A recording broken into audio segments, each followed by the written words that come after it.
السلام علیکم ورحمۃ اللہ وبرکاتہ۔ نحمدہ ونصلی ونسلم علی رسولہ الکریم، اما بعد۔ بزرگان ملت، برادران عزیز، معزز سامعین و مکرم حاضرین، اللہ سبحانہ تبارک و تعالیٰ کے فضل و کرم سے جامعہ انواریہ حیدرآباد باب العلم انواریہ ایجوکیشنل سوسائٹی کے زیر اہتمام تفسیر مدارک تفسیر نصفی کے دروس کا تسلسل جاری و ساری ہے۔ الحمدللہ سورہ صافات کی آیت نمبر 113 ہم مکمل کر چکے ہیں۔ 114 نمبر آیت سے آج کے ہمارے اس درس کا آغاز ہے۔ اللہ تبارک و تعالیٰ کا ارشاد مبارک ہے، اعوذ باللہ من الشیطان الرجیم، بسم اللہ الرحمن الرحیم، وَلَقَدْ مَنَنَّا عَلَى مُوسَى وَهَارُونَ وَنَجَّيْنَاهُمَا وَقَوْمَهُمَا مِنَ الْكَرْبِ الْعَظِيمِ وَنَصَرْنَاهُمْ فَكَانُوا هُمُ الْغَالِبِينَ۔ اللہ تبارک و تعالیٰ ارشاد فرما رہا ہے، اور یقیناً ہم نے احسان کیا، احسان فرمایا، انعام کیا، نعمتیں ہم نے عطا فرمائی، نعمتوں کی بارش فرمائی، احسان فرمایا علی موسیٰ، حضرت موسیٰ اور حضرت ہارون علیہم السلام پر۔ کس طرح احسان فرمایا؟ تو علامہ نصفی فرماتے ہیں، مننا کا آپ ترجمہ کرتے ہیں انعمنا۔ مننا، مننا یمنو سے احسان کرنے کے معنی میں ہے، اور انعمنا سے آپ اس کی تفسیر کرتے ہیں ہم نے انعام کیا، ہم نے احسان کیا موسیٰ اور ہارون پر۔ کس طرح؟ بن نبوتی، کہ اللہ تبارک و تعالیٰ نے نبوت کے ذریعے حضرت موسیٰ علیہ السلام کو بھی اللہ تعالیٰ نے اپنا پیغمبر بنایا، اور آپ کو نبوت اللہ تعالیٰ نے عطا فرمائی، اور آپ کے بھائی حضرت ہارون علیہ السلام کو بھی اللہ تعالیٰ نے نبوت عطا فرمائی۔ تو نبوت عطا کر کے اللہ تعالیٰ نے حضرت موسیٰ اور حضرت ہارون دونوں پر اللہ تعالیٰ نے انعام کیا اور احسان فرمایا۔ وَنَجَّيْنَاهُمَا وَقَوْمَهُمَا مِنَ الْكَرْبِ الْعَظِيمِ، آگے اللہ فرماتا ہے وَنَجَّيْنَاهُمَا، اور ہم نے ان دونوں کو نجات دی، وَقَوْمَهُمَا، اور ان دونوں کی قوم کو ہم نے نجات دی۔ قوم سے مراد کیا ہے؟ بنی اسرائیل، بنو اسرائیل جو ہے حضرت موسیٰ علیہ السلام اور حضرت ہارون علیہ السلام کی قوم ہے۔ ہم نے ان دونوں کو نجات دی، اور ان دونوں کی قوم یعنی بنو اسرائیل کو نجات دی۔ من الکرب العظیم، کس چیز سے نجات دی؟ اللہ فرماتا ہے بڑی مصیبت سے ہم نے ان کو نجات دی۔ من الکرب العظیم، کرب کے معنی مصیبت کے ہے، العظیم بڑی مصیبت۔ من الغرق، یعنی بڑی مصیبت کیا ہے؟ من الغرق، جو طوفان جو اللہ تعالیٰ نے فرعون کو اور فرعون کے ماننے والوں کو اللہ تعالیٰ نے جس سمندر میں اللہ تعالیٰ نے ان کو غوطے دے کر اور ڈبا کر اللہ تعالیٰ نے ان کو ختم کر دیا تھا، اس میں ڈوبنے سے اللہ تعالیٰ نے حضرت موسیٰ اور حضرت موسیٰ علیہ السلام کی قوم، حضرت ہارون کی قوم یعنی بنی اسرائیل کی اللہ تعالیٰ نے حفاظت فرمائی۔ تو بڑی مصیبت سے ہم نے موسیٰ علیہ السلام، ہارون علیہ السلام اور ان دونوں کی قوم کو نجات دی کا مطلب من الغرقی، پہلی تفسیر جو ڈوب رہے تھے، فرعونی جو ڈوب گئے، اس سے اللہ تعالیٰ نے حضرت موسیٰ علیہ السلام کی قوم کو بچا لیا۔ او من سلطان فرعون، یہ بڑی مصیبت سے مراد فرعون کی بادشاہت، جو انتہائی ظالم تھا، طاغوت تھا، سرکش تھا، متشدد تھا، بہت بڑا بدبخت اور متکبر تھا، اس کی حکومت اور اس کی سلطنت سے اللہ تبارک و تعالیٰ نے ان دونوں نبیوں کی بھی حفاظت فرمائی اور ان کے قوم کی بھی اللہ تعالیٰ نے حفاظت فرمائی۔ من سلطان فرعون وقومہ، علامہ نصفی فرماتے ہیں فرعون کی بادشاہت سے، وقومہ اور فرعون کی قوم سے، وغشمہم، غشم یغشم غشمن کے معنی حد درجے ظلم کرنا، شدت کے ساتھ ظلم میں حدود کو پار کر دینا، اس کو غشم کہتے ہیں۔ تو وغشمہم، فرعون کی بادشاہت سے اور فرعون کی قوم سے، اور فرعون کی قوم کا جو حد درجے ظلم تھا اور ظلم کی انتہا کو وہ پار کر دیتے تھے، اس سے اللہ تبارک و تعالیٰ نے اپنے انبیاء کی بھی حفاظت فرمائی، ان کو بھی اللہ تعالیٰ نے نجات عطا فرمائی اور قوم کو بھی اللہ تعالیٰ نے نجات عطا فرمائی۔ وَنَصَرْنَاهُمْ فَكَانُوا هُمُ الْغَالِبِينَ، اللہ فرماتا ہے اور ہم نے ان کی مدد کی، یعنی اے موسیٰ و ہارون وقومہما، ہم نے حضرت موسیٰ کی مدد کی اور حضرت ہارون کی مدد کی علیہم السلام، اور ان دونوں کی قوم کی ہم نے مدد کی۔ فَكَانُوا هُمُ الْغَالِبِينَ، تو ہماری مدد کی وجہ سے یہی غالب آ گئے اور یہی غلبہ پانے والے ہو گئے۔ علی فرعون وقومہ، فرعون اور فرعون کی قوم پر، حضرت موسیٰ، حضرت ہارون اور آپ کی قوم تمام فرعونیوں پر اور فرعون پر اور اس کی قوم پر سب پر غالب آ گئے۔ فکانوا هم الغالبین، تو یہی لوگ غلبہ پانے والے ہو گئے۔ وآتیناہم الکتاب المستبین، اور ہم نے ان دونوں کو، حضرت موسیٰ اور حضرت ہارون کو، کتاب مستبین عطا کی ہے۔ اللہ فرماتا ہے ہم نے ان دونوں کو عطا کیا، کیا عطا کیا؟ الکتاب المستبین، یعنی واضح کتاب۔ المستبین استبانہ یستبین استبانتاً سے ہے، یعنی البلیغ فی بیانی، انتہائی واضح، بہت زیادہ کلیئر، جس میں کوئی وضاحت کی ضرورت نہ ہو، ایکسپلینیشن کی ضرورت نہ ہو، ایسی واضح اپنے بیان کے اعتبار سے اور اپنے مضمون کے اعتبار سے جو انتہائی واضح ہے اور بلیغ ہے، ایسی واضح ترین کتاب ہم نے ان دونوں کو عطا فرمائی، اور اس کتاب سے مراد تورات ہے، وہو التورات، اور وہ تورات ہے۔ وَهَدَيْنَاهُمَ الصِّرَاطَ الْمُسْتَقِيمَ، اور ہم نے ان دونوں کو سیدھے راستے کی ہدایت عطا فرمائی۔ صراط اہل الاسلام، جو اہل اسلام کا جو راستہ ہے، ہم نے اس راستے کی ہدایت ان کو عطا کی۔ وہی صراط الذین انعم اللہ علیہم، اور سیدھا راستہ کس کو کہتے ہیں؟ سیدھا راستہ کیا ہے؟ تو علامہ نصفی پھر وہی سورہ فاتحہ کی جو آیات بینات ہے اس سے اس کی تفسیر کرتے ہیں۔ سیدھا راستہ ان لوگوں کا ہے جس پر اللہ تبارک و تعالیٰ نے انعام فرمایا ہے، اور غیر المغضوب علیہم ولا الضالین ان لوگوں کا سیدھا راستہ نہیں ہے جن پر اللہ تبارک و تعالیٰ کا غضب ہوا ہے، اور جو گمراہ ہوئے ہیں ان کو چھوڑ کر جن ہستیوں پر اللہ تبارک و تعالیٰ نے اپنا انعام فرمایا ہے ان کا راستہ سیدھا ہے۔ وہ کون لوگ ہیں؟ تو اللہ تعالیٰ دوسرے مقام پہ ارشاد فرماتا ہے وَمَن يُطِعِ اللَّهَ وَالرَّسُولَ، جو اللہ اور اس کے رسول کی اطاعت کرتے ہیں، فَأُولَٰئِكَ مَعَ الَّذِينَ أَنْعَمَ اللَّهُ عَلَيْهِم مِّنَ النَّبِيِّينَ وَالصِّدِّيقِينَ وَالشُّهَدَاءِ وَالصَّالِحِينَ، جو اللہ اور اس کے رسول کی اطاعت کرتے ہیں تو وہ ہوں گے ان لوگوں کے ساتھ جن پر اللہ تعالیٰ نے انعام فرمایا۔ وہ کون ہیں؟ تو اللہ نے فرمایا یعنی نبیین، صدیقین، شہداء، صالحین۔ علماء کرام یہاں پر فرماتے ہیں کہ اللہ تبارک و تعالیٰ نے انعام یافتہ بندوں کی کیٹیگریز چار اللہ تعالیٰ نے نام ذکر کیے۔ نبیوں کا تذکرہ فرمایا، صدیقین کا تذکرہ فرمایا، شہداء اور صالحین کا تذکرہ فرمایا۔ لیکن اگر ان چار ہستیوں کو ہم دو کیٹیگریز میں اگر دیکھنا چاہیں اور دو یعنی ان کے ایسے الفاظ کے ذریعے ہم ان کو محصور کرنا چاہیں یا ان کی تعریف کرنا چاہیں تو کر سکتے ہیں۔ نبیین میں وہ لوگ ہیں جن کو اللہ تعالیٰ نے نبوت سے سرفراز فرمایا، اور صدیقین، شہداء، صالحین، یہ تین کے تین کیٹیگریز کو اگر ایک جگہ جمع کرنا ہو اور کوئی ایک ایسا لفظ بولنا ہو جو ان تینوں پر شامل ہو تو ہم یہ کہہ سکتے ہیں کہ اہل ولایت، جن کو اللہ تبارک و تعالیٰ نے ولایت عطا فرمائی۔ صدیقین، شہداء، صالحین، یہ وہ بندے ہیں جن کو اللہ تبارک و تعالیٰ نے اپنا محبوب بنا لیا ہے، اور یہ اللہ تعالیٰ کے مقرب بندے ہیں، اللہ کے دوست ہیں اور اللہ تعالیٰ کے اولیاء ہیں۔ تو دو کیٹیگریز میں ہم اس کو محصور کر سکتے ہیں۔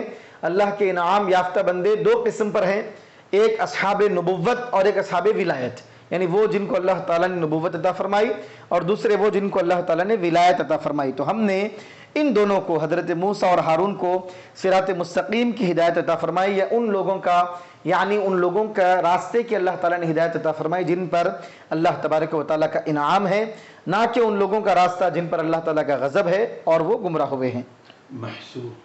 محدود کر دینا۔ وَتَرَكْنَا عَلَيْهِمَا فِي الْآخِرِينَ، اب اللہ تعالیٰ فرماتا ہے کہ ہم نے ان دونوں کا تذکرہ، ان کے بعد آنے والوں میں ہم نے ان کا اچھا تذکرہ ہم نے ان کا چھوڑ دیا۔ سلام علی موسیٰ و ہارون، کہ ان کے بعد میں آنے والے لوگ ان کے اوپر سلامتی بھیجیں گے، حضرت موسیٰ، حضرت ہارون پر سلامتی بھیجیں گے۔ تو سلام ہم نے بعد والوں پر، بعد میں آنے والوں پر، ہم نے بعد میں آنے والوں میں ان دونوں کے لیے ہم نے سلامتی کو چھوڑ دیا۔ جو بھی ان کے بعد آئیں گے وہ ان کے لیے سلامتی کی دعائیں مانگیں گے اور موسیٰ علیہ السلام اور ہارون علیہ السلام پر سلام بھیجیں گے۔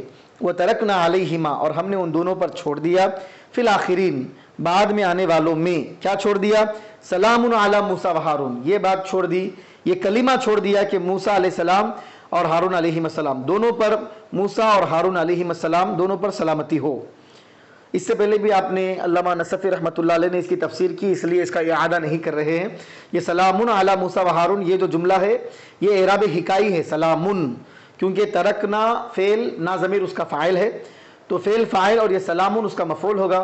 مفعول ہونے کے اعتبار سے سلامن کہا جانا چاہیے تھا، لیکن اس سے پہلے جہاں پر انبیاء علیہم السلام پر سلام بھیجنے کا تذکرہ ہے، اور یہی آیت جو سابق میں گزری ہے دیگر انبیاء کے بارے میں کہ اللہ تعالیٰ نے ان کے لیے بھی سلامتی کو چھوڑ دیا، اس کلمے کو اللہ تعالیٰ نے ثابت کر دیا اگلے آنے والے میں، جو آئندہ آنے والے ہیں ان لوگوں میں، تو اس کے بارے میں وہاں کہا گیا کہ اعراب حکائی ہے، یعنی اس کلمے کو اللہ تبارک و تعالیٰ نے چھوڑ دیا ہے۔ اِنَّا كَذَلِكَ نَجْزِي الْمُحْسِنِينَ، بے شک ہم اسی طرح محسنین کو بدلہ دیتے ہیں، یعنی اچھا سلوک کرنے والوں کو اور حسن سلوک کرنے والوں کو ہم اسی طرح بدلہ دیتے ہیں جس طرح اللہ تعالیٰ نے حضرت موسیٰ حضرت ہارون کو نبوت عطا فرمائی، احسان فرمایا، انعام کی بارش فرمائی، اور فرعون کی قوم کے ظلم و تشدد سے حضرت موسیٰ حضرت ہارون اور ان کے قوم کی حفاظت فرمائی، اور سلامتی کا کلمہ آئندہ آنے والے سب لوگوں میں اللہ تعالیٰ نے ان کے لیے چھوڑ دیا۔ قیامت تک کے آنے والے ہر شخص، ہر مسلمان حضرت موسیٰ حضرت ہارون پر سلامتی کو بھیجے گا۔ اس طرح جو بدلہ اللہ تعالیٰ نے ان کو عطا فرمایا ہے، اللہ فرما رہا ہے اسی طرح بدلہ ہم ہر اچھا سلوک کرنے والے کو اور احسان کا معاملہ، حسن سلوک کے معاملہ کرنے والے کو ہم عطا کرتے ہیں۔ انہما من عبادنا المؤمنین، بے شک وہ دونوں کے دونوں ہمارے مومن بندوں میں سے ہے۔ اس سے پہلے بھی آپ نے اس کے بارے میں سماعت کیا کہ اللہ تعالیٰ نے سلامتی کے بعد اپنے انبیاء کے اوصاف کا اللہ تعالیٰ نے تذکرہ کیا، تو مومن کے ساتھ اللہ نے تذکرہ کیا۔ اس سے پہلے بھی جو ہے بے شک وہ ہمارے مومن بندوں میں سے ہے، انہ من عبادنا المؤمنین، تو اللہ تعالیٰ نے مومن کا وصف کیا ذکر کیوں کیا؟ تو علامہ نصفی نے کہا تھا کہ اوصاف اور بھی بہت ہیں، لیکن ایمان کے مقام کو اللہ تبارک و تعالیٰ نے اجاگر کرنے کے لیے کہ ایمان کا بہت بڑا مقام ہے، انبیاء علیہم السلام کے بے شمار اوصاف کے باوجود بھی اللہ ان کا تعارف کرا رہا ہے، تو اپنے مومن بندے کہہ کر تعارف کرا رہا ہے۔ یہ ایمان کی یہ اہمیت ہے۔ انہما من عبادنا المؤمنین، بے شک وہ ہمارے مومن بندوں میں سے ہیں۔ وَإِنَّ إِلْيَاسَ لَمِنَ الْمُرْسَلِينَ، اب یہاں سے دوسرا مضمون ہے، بے شک حضرت الیاس علیہ السلام وہ بھی رسولوں میں سے ہیں۔ ہوا الیاس ابن یاسین، علامہ نصفی فرماتے ہیں کہ یہ الیاس کون ہیں؟ آپ کے والد کا نام یاسین ہے، الیاس ابن یاسین، من ولد ہارون اخی موسیٰ، آپ اس کو من ولدی پڑھ سکتے ہیں، من ولدی پڑھ سکتے ہیں۔ حضرت ہارون علیہ السلام جو موسیٰ علیہ السلام کے بھائی ہیں، آپ کے اولاد اور آپ کی ذریت میں سے حضرت الیاس بن یاسین ہیں۔ یہ جو نبی ہیں حضرت الیاس رسول ہیں، وہ حضرت ہارون علیہ السلام کے اولاد میں سے ہیں، جو حضرت ہارون موسیٰ علیہ السلام کے بھائی ہیں۔ وقیل ہوا ادریس النبی صلی علیہ السلام، اور یہ بھی کہا گیا کہ ادریس النبی علیہ السلام، کہ الیاس سے مراد حضرت ادریس علیہ السلام ہیں۔ وقرأ ابن مسعود رضی اللہ عنہ وَإِنَّ إِدْرِيسَ فِي مَوْضِعِ إِلْيَاسَ، حضرت عبداللہ ابن مسعود رضی اللہ تعالی عنہ نے پڑھا ہے وَإِنَّ إِدْرِيسَ فِي مَوْضِعِ إِلْيَاسَ، وَإِنَّ إِلْيَاسَ کی جگہ حضرت عبداللہ ابن مسعود رضی اللہ تعالیٰ عنہ نے وَإِنَّ إِدْرِيسَ پڑھا ہے، یعنی اس سے مراد حضرت ادریس علیہ السلام ہے، تو اس طرح بھی پڑھا گیا ہے۔ اذ قال لقومه الا تتقون، تب اللہ تعالیٰ یہاں سے حضرت الیاس علیہ السلام کا واقعہ اللہ تعالیٰ ذکر فرما رہا ہے۔ بے شک الیاس رسولوں میں سے ہیں۔ اذ قال لقومه الا تتقون، آپ نے یاد اس وقت جس وقت کہ آپ نے اپنے قوم سے کہا تھا الا تتقون الا تخافون اللہ، اے لوگوں کیا تم اللہ تبارک و تعالیٰ کا تقوی اپنے دلوں میں پیدا نہیں کرتے ہو؟ کیا تم اللہ تعالیٰ سے نہیں ڈرتے ہو؟ جس وقت آپ نے کہا تھا کہ کیا تم اللہ تعالیٰ سے نہیں ڈرتے ہو؟ اتدعون بعلا وتذرون احسن الخالقین، ای اتعبدون بعلا هو علم لصنم كان من ذهب وكان طوله 20 ذراعا وله 4 اوجه فتنوا به وعظموه حتى اخدموه 400 سادن وجعلوهم انبیاءه وكان بموضعهم يقال له بك فركب وصار بعل بكا وهو من بلاد الشام وقيل الياس موكل بالفيافي كما وكل الخضر یا كما وكل الخضر بالبحار والحسن يقول قد هلك الياس والخضر ولا نقول كما يقول الناس انهما حيان وتذرون احسن الخالقین وتتركون عبادۃ اللہ الذی هو احسن المقدرین۔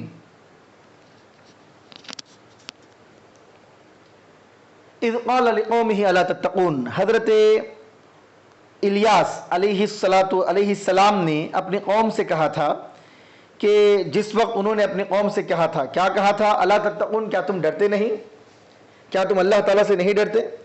اتدعون بعلا، کیا تم بعل بت کی عبادت کرتے ہو؟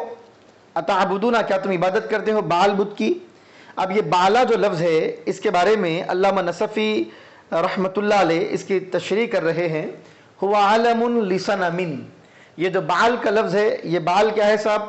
یہ نام ہے ایک بت کا، کان من ذہب، جو سونے سے بنا ہوا تھا، سونے سے بنے ہوئے بت کا نام بعل ہے۔ تو سونے سے بنا ہوا بت تھا جس کا نام بعل تھا، اور وہ بعل بت کی عبادت کرتے تھے۔ تو حضرت الیاس علیہ السلام نے ان سے کہا اتدعون بعلا، کیا تم بعل کی عبادت کرتے ہو؟ هو علم لصنم كان من ذهب وكان طوله 20 ذراعا، کیسا بت تھا؟ انہوں نے سونے سے بنایا ہوا تھا، اور کیسا تھا؟ طوله 20 ذراعا، اس کی لمبائی جو ہے 20 ہاتھ تھی، 20 ہاتھ لمبا بت تھا، ٹھیک ہے۔ وَلَهُ 4 أَوْجُهٍ، اور اس کے 4 سر انہوں نے بنائے تھے، 4 سر تھے، اور لمبائی اس کی 20 ہاتھ تھی۔ فُتِنُوا بِهِ، اور اس کی وجہ سے وہ لوگ فتنے میں پڑ گئے تھے، آزمائش میں پڑ گئے تھے، اور اس کو انہوں نے اپنے ہاتھوں سے بنا کر اس کے وجہ سے وہ لوگ فتنے میں پڑ گئے، آزمائش میں پڑ گئے۔ وَعَظَّمُوهُ، اور اس کی حد درجے انہوں نے تعظیم کی، اس بت کی بہت زیادہ انہوں نے تعظیم کی۔ حَتَّى أَخْدَمُوهُ 400 سادنین، یہاں تک کہ اس بت کی خدمت کے لیے 400 خدام کو انہوں نے مقرر کر دیا تھا۔ 20 ہاتھ لمبا بت، 4 اس کے چہرے، فتنے میں پڑ گئے، اس کی بہت زیادہ تعظیم کیے، یہاں تک کہ 400 خادم جو ہے اس کے لیے مقرر کر دیے اس کی خدمت کے لیے۔ وَجَعَلُوهُمْ أَنْبِيَاءَهُ، اور اس بت کو انہوں نے خدا بنا دیا، اور وہ جو 400 خادم تھے ان کو نبی بنا دیا۔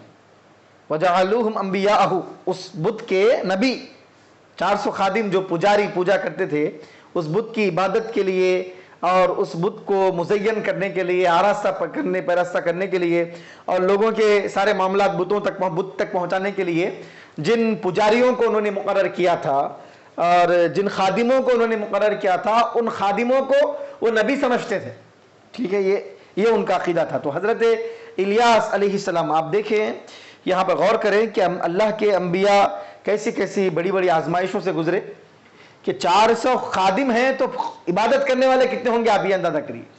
قوم میں 400 لوگ تو وہ ہیں جو بت کی خدمت کرتے ہیں، بت کے پجاری ہیں، تو کس طرح انبیاء علیہ السلام نے کیسے ماحول میں اور کیسے حالات میں اللہ تبارک و تعالیٰ کی توحید اور وحدانیت اور اللہ کے دین کی طرف کس طرح انہوں نے بلایا، ہم ان کی محنتوں کا، جانفشانیوں کا اور ان حالات کا اندازہ کر سکتے ہیں۔ اس سے انبیاء علیہ السلام کے مقام اور مرتبے کا اندازہ ہم کو ہوتا ہے کہ اللہ تعالیٰ نے کیسے بلند کاز اور بلند کام اور وقیع القدر کام اللہ تعالیٰ نے ان سے لیے۔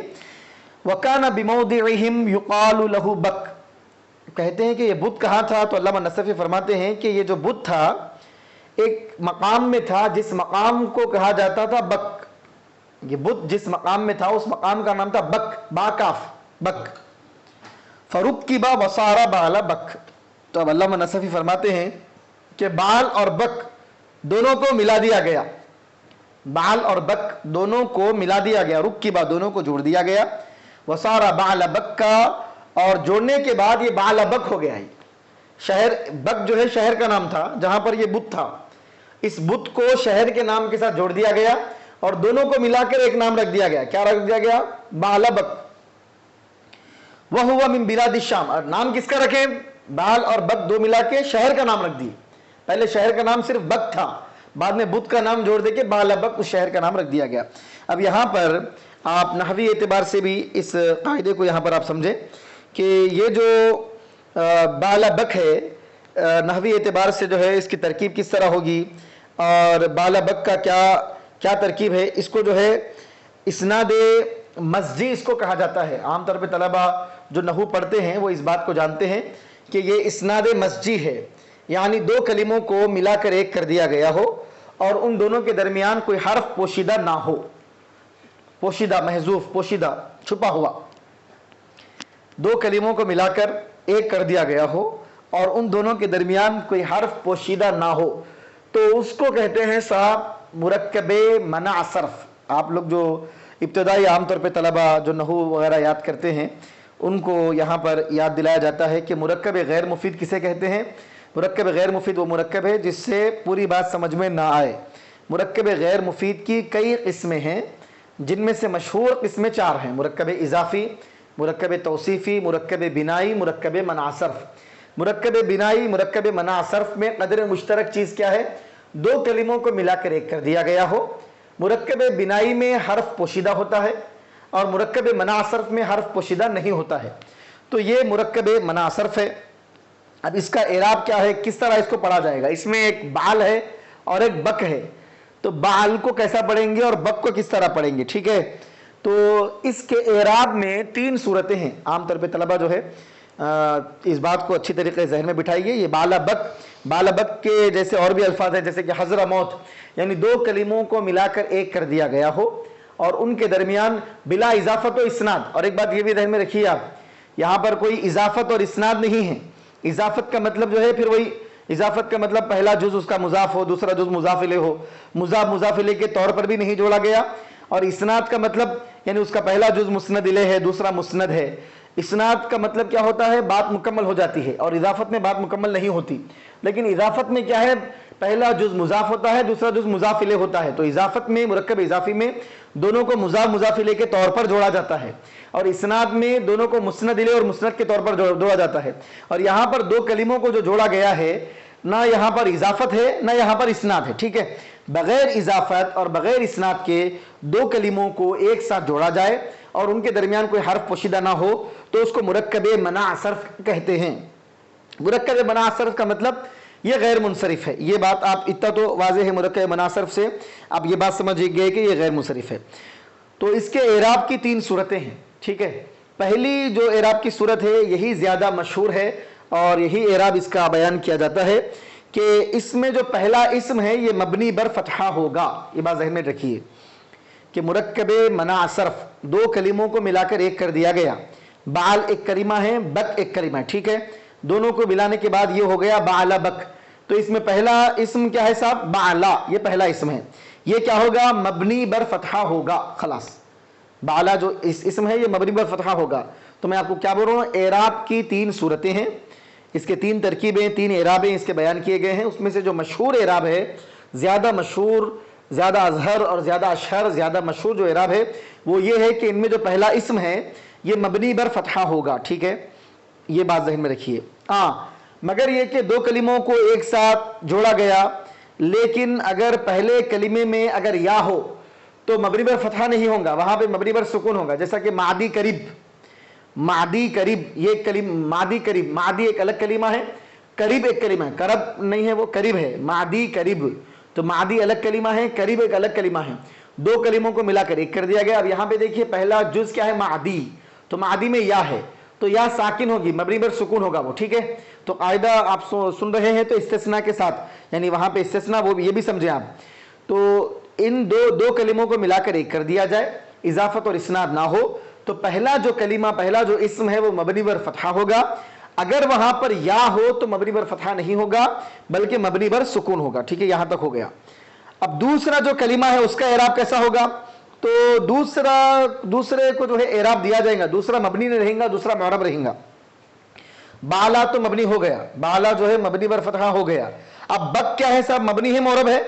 تو پہلے بول دیے پہلا اسم مبنی ہے کا مطلب یہ ہے کہ دوسرا اسم جو ہے معرب ہے، ٹھیک ہے؟ دوسرا اسم معرب ہے تو اعراب اس پہ مکمل اعراب آئیں گا کیا؟ تو بولے معرب تو ہے لیکن معرب منصرف نہیں ہے بلکہ معرب غیر منصرف ہے، ٹھیک ہے؟ معرب کی چونکہ دو قسمیں ہیں اس میں معرب کی، ایک معرب منصرف ہے اور ایک معرب غیر منصرف ہے، تو یہ معرب تو ہوگا لیکن معرب غیر منصرف ہوگا، ٹھیک ہے؟ تو کیوں غیر منصرف ہوگا صاحب؟ کیونکہ یہاں پر علمیت بھی ہے اور ترکیب بھی ہے، دو باتیں ہیں۔ آپ لوگ کافیہ وغیرہ کتابوں میں قواعد یہ پڑھے ہیں کہ ترکیب کے غیر منصرف کا سبب بننے کے لیے شرط یہ ہے کہ علمیت ہو، تو بال اور بک کی ترکیب کی گئی، بلا اضافت بلا اسناد دونوں کو جوڑ دیا گیا، پھر شہر کا نام رکھ دیا گیا تو عالمیت بھی ہے، تو عالمیت اور ترکیب ہونے کی وجہ سے یہ غیر منصرف ہوگا، اور غیر منصرف کا جو اعراب ہے وہ اعراب یہاں پر آئے گا، ٹھیک ہے، اس بات کو ذہن میں بٹھائیے۔ تو غیر منصرف کا اعراب کیا ہے؟ حالت رفعی میں ضمہ ہوگا، اور حالت نصبی اور جری میں جو ہے فتحہ ہوگا۔ غیر منصرف کا اعراب حالت رفعی میں ضمہ، حالت نصبی اور جری میں فتحہ۔ تو کس طرح اعراب دیں گے؟ ہذہ بعل بکو، ہم جب جملہ بنائیں گے تو اس طرح بولیں گے، ہذہ بعل بکو، یہ شہر بعل بک ہے، تو بعلا مبنی بر فتحہ، بکو جو ہے غیر منصرف، اور اعراب کیا آ رہا غیر منصرف کو؟ حالت رفعی میں ضمہ، ٹھیک ہے، ہذہ بعل بکو۔ اس کے بعد سکنت بعل بکا، میں بعل بک میں رہا، سکنت بعل بکا، تو بعل بکا حالت نصبی میں فتحہ، ٹھیک ہے، مررت ببعل بکا حالت جری میں بھی فتحہ۔ تو غیر منصرف کا اعراب اس کو دیا جائے گا، اس کا پہلا جز جو ہے وہ مبنی ہوگا، اور اس کا دوسرا جز جو ہے وہ معرب غیر منصرف ہوگا۔ یہ بات آپ ذہن میں اچھی طریقے سے بٹھائیں، یہی زیادہ راجح قول ہے۔ اور دوسرا قول یہ بھی ہے کہ ان دونوں کو مضاف اور مضاف الیہ کی طرح اعراب دیا جائے، ٹھیک ہے، مضاف مضاف الیہ کی طرح اعراب دیا جائے، اور پہلا جو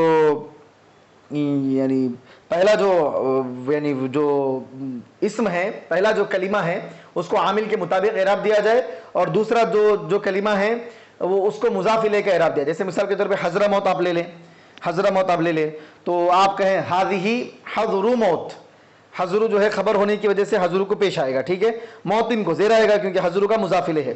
ایک قول یہ بھی ہے کہ مضاف مضاف الیہ کی طرح اس کو اعراب دیا جائے گا، اور مضاف کا چونکہ کوئی پرٹیکولر اعراب نہیں ہوتا ہے، اس کو عامل کے مطابق رہیں گا اعراب، تو آپ بولیں گے ہذہ حضر موت، ٹھیک ہے۔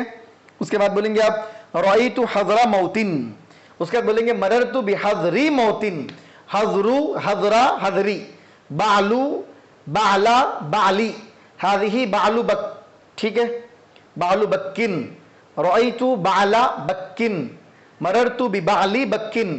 تو ایک اعراب تو آپ سن لیے کہ پہلا جز مبنی بر فتحہ ہوگا اور دوسرا جز معرب غیر منصرف ہوگا، دوسرا اعراب اس کو مضاف مضاف الیہ کی طرح اس کا اعراب ہوگا، تو مضاف الیہ تو مجرور ہوگا، لیکن مضاف کا کوئی اعراب نہیں ہوتا ہے تو عامل کے مطابق اس کو اعراب دیا جائے گا۔ اور تیسرا اعراب یہ ہے کہ یہ مبنی بر فتحہ، دونوں جز مبنی بر فتحہ ہوں گے، ہذہ بعل بکا، رأیت بعل بکا، مررت ببعل بکا، ہذہ حضر موتا، رأیت حضر موتا، مررت بحضر موتا، دونوں کے دونوں جز مبنی ہوں گے۔ تو آپ اچھی طریقے سے یہ تین اعراب کو ذہن میں بٹھائیں۔ اعراب نمبر 1 کیا ہو گیا؟ پہلا جز مبنی بر فتحہ ہوگا، مگر یہ کہ اگر یا ہو تو اس صورت میں مبنی بر سکون ہوگا، دوسرا جز معرب غیر منصرف ہوگا، اور دوسرا اعراب یہ ہوا کہ دونوں کو مضاف مضاف الیہ کی طرح اعراب آئے گا، یعنی مضاف کو عامل کے مطابق اعراب دیا جائے گا، دوسرے جز کو پہلے جز کو عامل کے مطابق اعراب دیا جائے گا، دوسرے جز کو مضاف الیہ کا اعراب دیا جائے گا، یعنی مجرور ہوگا وہ، اور تیسرا اعراب کیا ہے؟ دونوں کے دونوں جز مبنی بر فتحہ ہوں گے، ٹھیک ہے، یہ اس کو ذہن میں بٹھائیے۔ آگے بڑھیے، وَهُوَ مِن بِلَادِ الشَّامِ، تو علامہ نصفی فرماتے ہیں کہ دونوں کو ملا کر ایک نام رکھ دیا گیا، اور یہ کہاں کا شہر کا نام رکھ دیا گیا، اور وہ شہر کہاں ہے؟ وہ ملک شام کے شہروں میں سے ایک شہر ہے، ٹھیک ہے۔ وقیل الیاس موکل بالفیافی کما وکل الخضر بالبحار، اب علامہ نصفی فرماتے ہیں کہ حضرت الیاس علیہ السلام کو جنگلوں میں اور صحراؤں میں بیابانوں میں آپ کو مقرر کیا گیا ہے، کما وکل الخضر بالبحار، جیسا کہ حضرت خضر علیہ السلام کو دریاؤں اور سمندروں میں مقرر کر دیا گیا ہے۔ یہ بھی ذہن میں بٹھائیں آپ کہ یہ جو خضر کا جو لفظ ہے، ایک اس کا اعراب اس کو پڑھنے کا طریقہ ایک ہے خضرن، آپ ذہن میں بٹھائیں گے، خضرن پڑھیں گے، ٹھیک ہے، واو کے سکون سے، خا کے زیر سے، خضرن پڑھیں گے، ٹھیک ہے، بسکون الضا، یا آپ اس کو پڑھیں گے خضیرن، خضیرن، خضر، ٹھیک ہے، اس طرح اس کو پڑھیں گے۔ تو حضرت الیاس کو جنگل و بیابان اور صحراؤں میں آپ کو مقرر کر دیا گیا، اور حضرت خضر علیہ السلام کو سمندروں میں مقرر کر دیا گیا۔ والحسن یقول، اور حضرت حسن بصری رضی اللہ تعالی عنہ کا قول ہے، آپ فرماتے ہیں قد ہلک الیاس والخضر، حضرت الیاس اور حضرت خضر دونوں کا انتقال ہو چکا ہے، اور دونوں پردہ فرما چکے ہیں۔ وَلَا نَقُولُ كَمَا يَقُولُ النَّاسُ إِنَّهُمَا حَيَّانِ، حضرت حسن بصری رضی اللہ تعالیٰ عنہ فرماتے ہیں کہ ہم نہیں کہتے جیسا کہ لوگ ان دونوں کے بارے میں کہتے ہیں کہ ان دونوں یہ دو زندہ ہیں، حضرت الیاس اور حضرت خضر دونوں کے دونوں زندہ ہیں۔ ہم جس طرح دوسرے لوگ کہتے ہیں کہ یہ زندہ ہے، یہ بات ہم نہیں کہتے۔ تو آپ دیکھیے جو لوگ زندہ کہتے ہیں وہ کیا کہتے ہیں کہ حضرت الیاس علیہ السلام جنگلوں میں، بیابانوں میں، صحراؤں میں رہتے ہیں، اور حضرت خضر علیہ السلام سمندروں میں سمندروں کے پاس اللہ تعالیٰ نے آپ کو مقرر فرما دیا ہے۔ تو حضرت حسن بصری رضی اللہ تعالیٰ عنہ کا یہ قول ہے کہ یہ دونوں کا انتقال ہو چکا ہے، اور ہم جس طرح دوسرے لوگ ان کے حیات کے قائل ہیں، ہم حیات کے قائل نہیں ہیں۔ یہ حضرت حسن بصری رضی اللہ تعالیٰ عنہ کا قول ہے، جو مولا کائنات شیر خدا حیدر کرار رضی اللہ تعالیٰ عنہ کے شاگرد خاص اور خلیفہ خاص ہیں۔ بہت زیادہ علوم حضرت امام حسن بصری رضی اللہ تعالیٰ عنہ نے اکابر صحابہ سے حاصل کیے ہیں، جن میں سے حضرت مولا کائنات شیر خدا حیدر کرار رضی اللہ تعالیٰ عنہ خصوصاً قابل ذکر ہیں۔ تو اب یہ ایک مسئلہ ہے حیات خضر علیہ السلام اور حضرت حیات الیاس علیہ السلام کا، اس میں کیا ہے تو میں بالکل مختصر سا اس بارے میں عرض کروں گا، آپ لوگ تھوڑا توجہ سے اس کو ذہن میں بٹھا لیں کہ علماء کرام کا حضرت خضر علیہ السلام اور حضرت الیاس دونوں کے بارے میں اختلاف ہے، ٹھیک ہے۔ نام میں بھی لوگوں نے اختلاف کیا، نسب میں اختلاف کیا، نبوت میں لوگ اختلاف کیے، حیات میں لوگ اختلاف کیے۔ حضرت الیاس تو نبی ہیں، قرآن میں الیاس لمن المرسلین آ گیا ہے، لیکن حضرت خضر کا جہاں تک تعلق ہے تو کئی لوگ اس طرف گئے ہیں کہ آپ نبی تھے، اور کئی لوگ اس طرف بھی، بعض لوگ اس طرف بھی گئے ہیں کہ آپ نبی نہیں تھے بلکہ ولی تھے۔ پھر حضرت موسیٰ علیہ السلام جو حضرت خضر کے پاس گئے تو لوگوں نے کہا کہ جزوی فضیلت ہے، اللہ تعالیٰ بعض اولیاء اللہ کو جزوی فضیلت عطا فرماتا ہے، جزوی فضیلت سے کلی مقام و مرتبے میں کوئی فرق نہیں آتا۔ بہرحال نسب میں، نبوت میں، حیات میں، مختلف قسم کے معاملات میں حضرت خضر علیہ السلام کا مسئلہ ایسا ہے کہ بہت زیادہ علماء کے درمیان اختلاف ہے۔ حضرت الیاس تو نبی ہیں، رسول ہیں، آپ کے بارے نبوت اور رسالت میں تو کوئی اختلاف نہیں ہے۔ بہرحال حیات کے سلسلے میں دونوں کے بارے میں قدر مشترک مسئلہ ہے، ٹھیک ہے۔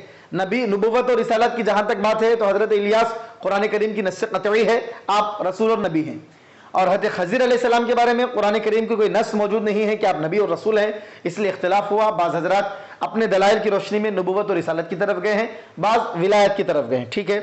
بہرحال یہاں پہ جو بحث ہے حیات کے بارے میں، زندہ ہے یا انتقال کر چکے ہیں، تو اس بارے میں صرف آپ علماء کرام کا کوئی زیادہ میں تفصیلی اس میں بحث میں جانا نہیں چاہ رہا ہوں، صرف علامہ نصفی رحمۃ اللہ علیہ نے چونکہ یہاں پہ اس مسئلے کو چھیڑا ہے تو اس کو آپ توجہ سے ذہن میں بٹھائیں کہ جن حضرات نے علماء میں سے جو حضرات حضرت خضر اور حضرت الیاس دونوں کے بارے میں اس بات کی طرف گئے ہیں کہ ابھی ان دونوں کا وصال نہیں ہوا ہے، جب قیامت آئے گی، قیامت کے قریب ان دونوں کا وصال ہوگا، پھر اس کے بعد قیامت قائم ہوگی۔ ان میں سے کون لوگ ہیں تو حضرت علامہ امام قرطبی رحمۃ اللہ علیہ، حضرت امام قرطبی رحمۃ اللہ علیہ اپنی تفسیر میں آپ نے اس مسئلے پہ بحث بھی کی ہے، اور آپ اس بات کے قائل ہیں کہ یہ دونوں زندہ ہیں۔ علامہ امام قرطبی کتنے بڑے جلیل القدر امام مفسر ہیں، یہ ہم سب جانتے ہیں۔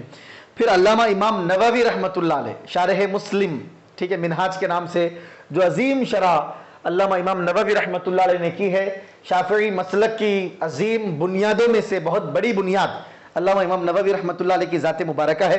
آپ بھی اس بات کے قائل ہیں کہ یہ دونوں زندہ ہیں، امام نووی۔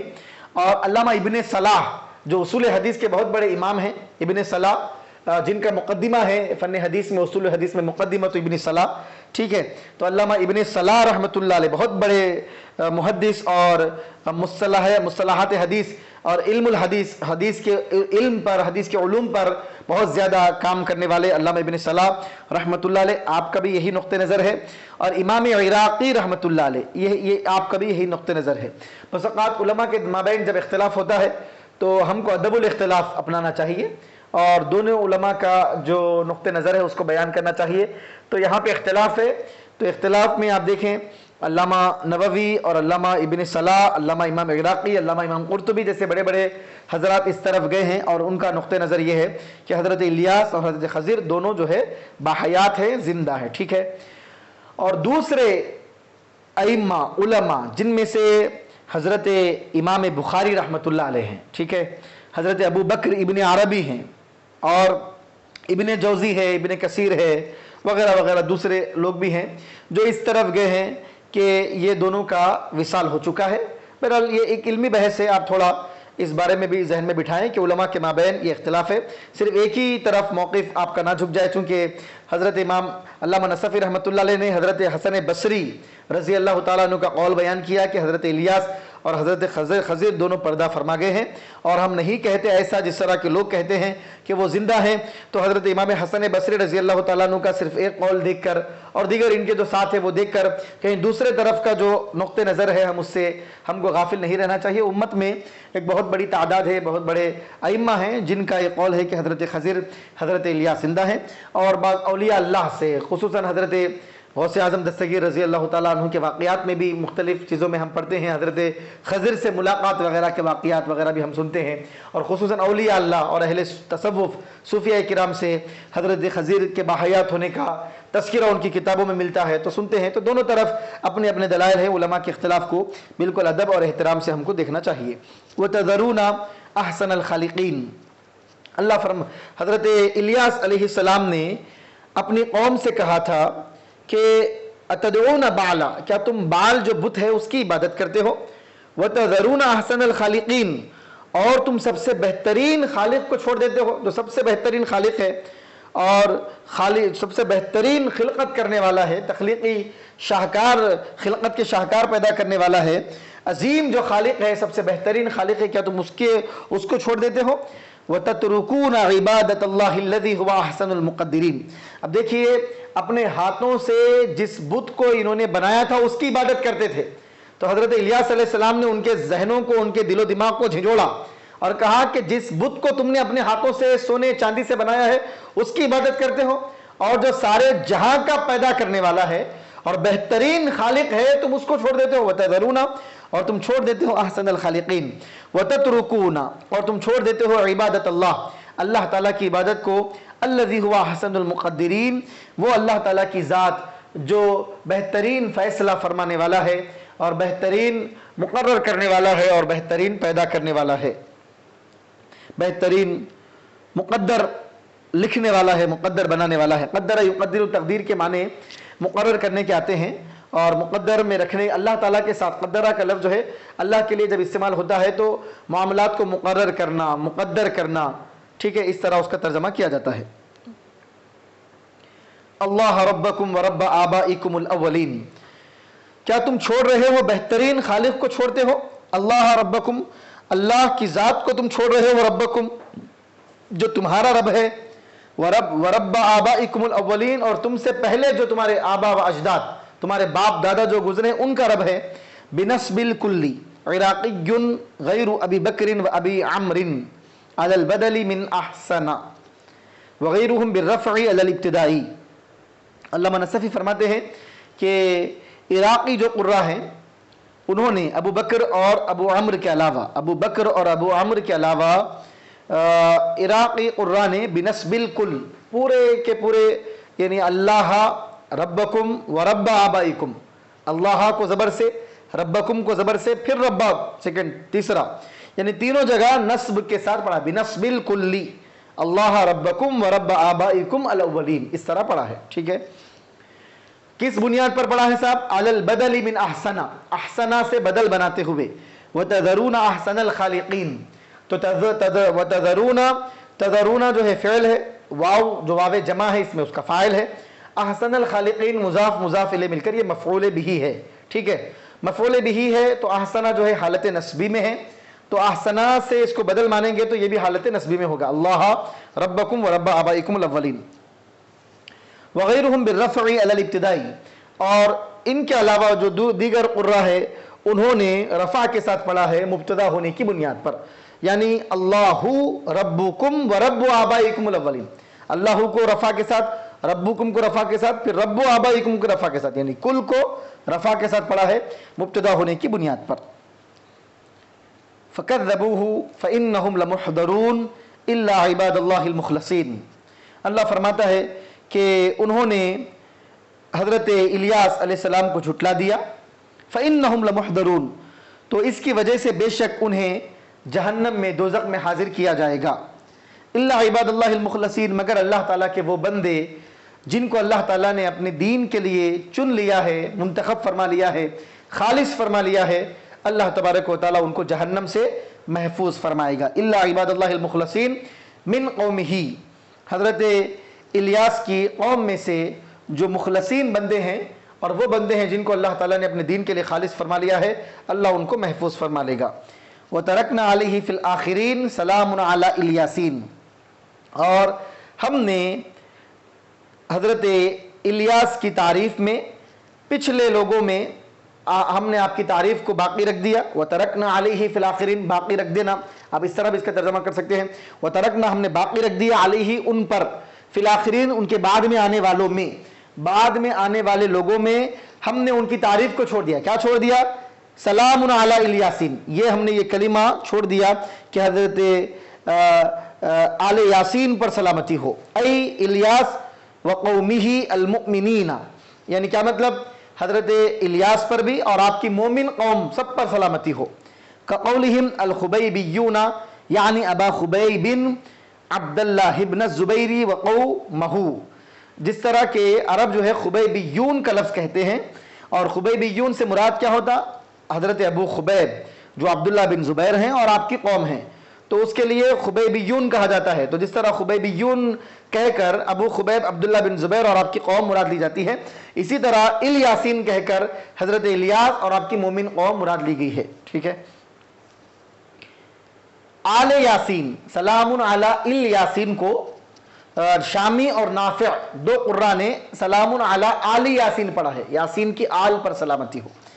لأن یاسین اسم ابی الیاس، کیونکہ یاسین کون ہے؟ یہ حضرت الیاس علیہ السلام کے والد کا نام ہے یاسین، تو یاسین کے اولاد کا مطلب اس میں حضرت الیاس بھی آگے، اور پورے آل سے مراد پھر وہ سارے لوگ آگے جو آپ کے قوم میں سے جو مومنین ہیں۔ فاضیف الیہ الآل، تو اس وجہ سے حضرت یاسین کی طرف، حضرت الیاس کے جو والد ہیں، والد کی طرف جو ہے آل کی اضافت کر دی گئی، چونکہ حضرت یاسین حضرت الیاس علیہ السلام کے والد ہے، اس لیے آپ کی طرف جو ہے آل کی اضافت کی گئی ہے۔ اِنَّا كَذَلِكَ نَجْزِي الْمُحْسِنِينَ، بے شک ہم اسی طرح محسنین کو بدلہ دیں گے، بے شک نیکوکاروں کو ایسا ہی بدلہ اللہ تعالیٰ عطا فرمائے گا، نیکوکاروں کو اسی طرح ہم بدلہ دیں گے۔ اِنَّهُ مِنْ عِبَادِنَا الْمُؤْمِنِينَ، بے شک الیاس بھی ہمارے مومن بندوں میں سے تھے۔ اب دیکھیے جگہ جگہ اللہ تعالیٰ نے اپنے انبیاء علیہ السلام کی تعریف اور توصیف کی، تو ان کو اپنے مومن بندوں میں سے اللہ تعالیٰ نے شمار کیا، فرمایا بے شک وہ ہمارے مومنین بندوں میں سے تھے، ٹھیک ہے۔ تو ایمان کی عظمت کا ہم کو اندازہ ہوتا ہے۔ وَإِنَّ لُوطًا لَمِنَ الْمُرْسَلِينَ إِذْ نَجَّيْنَاهُ وَأَهْلَهُ أَجْمَعِينَ إِلَّا عَجُوزًا فِي الْغَابِرِينَ۔ اب یہاں سے اللہ تبارک و تعالی حضرت لوط علیہ السلام کا تذکرہ فرما رہا ہے، اور بے شک وَإِنَّ لُوطًا لَمِنَ الْمُرْسَلِينَ، اور بے شک حضرت لوط لمن المرسلین، رسولوں میں سے ہیں۔ اذ نجیناہ واہلہ اجمعین، اور جب ہم نے حضرت لوط کو اور آپ کے سارے گھر والوں کو ہم نے نجات عطا فرمائی، الا عجوزا فی الغابرین، مگر ایک بڑھیا کے جو پیچھے رہ جانے والوں میں سے ہو گئی۔ ثم دمرنا الآخرین، پھر ہم نے ساروں کو ان کے بعد ان کے علاوہ جو دوسرے تھے دوسروں کو ہم نے ہلاک کر دیا، ٹھیک ہے۔ غابرین کا مطلب فی الباقین، پیچھے رہ جانے والوں میں سے تھی۔ ثم دمرنا اہلکنا الاخرین، پھر ہم نے بعد والوں کو ہم نے ہلاک کر دیا۔ وانکم یا اہل مکہ لتمرون علیہم مصبحین وباللیل افلا تعقلون۔ اب یہاں پہ اللہ تبارک و تعالی فرما رہا ہے، اور بے شک تم یعنی اے اہل مکہ لتمرون علیہم مصبحین، یقیناً تم صبح کے وقت ان پر ضرور گزرتے ہو، وباللیل، اور رات کے وقت بھی تم گزرتے ہو، افلا تعقلون، کیا تم عقل نہیں رکھتے؟ اب اللہ تعالیٰ اہل مکہ سے خطاب کر رہا ہے کہ جن قوموں کو اللہ تعالیٰ نے ہلاک کیا ہے، جن بستیوں کو اللہ تعالیٰ نے ہلاک کیا ہے، جن شہروں کو اللہ تعالیٰ نے تباہ کر دیا ہے، تم رات دن جو ہے سفر کے دوران ان شہروں سے، ان بستیوں سے، ان ہلاک کیے ہوئے بستیوں کے پاس سے تم گزرتے ہو، کیا ان کو دیکھ کر تم کو عقل نہیں آتی، تم سمجھتے نہیں ہو؟ یعنی تمرون علی منازلہم فی متاجرکم الی الشام لیلا ونہارا فما فیکم عقولا تعتبرون بها وانما لم یختم قصة لوط ویونس بالسلام کما ختم قصة من قبلہما لأن اللہ تعالی قد سلم علی جمیع المرسلین فی آخر السورة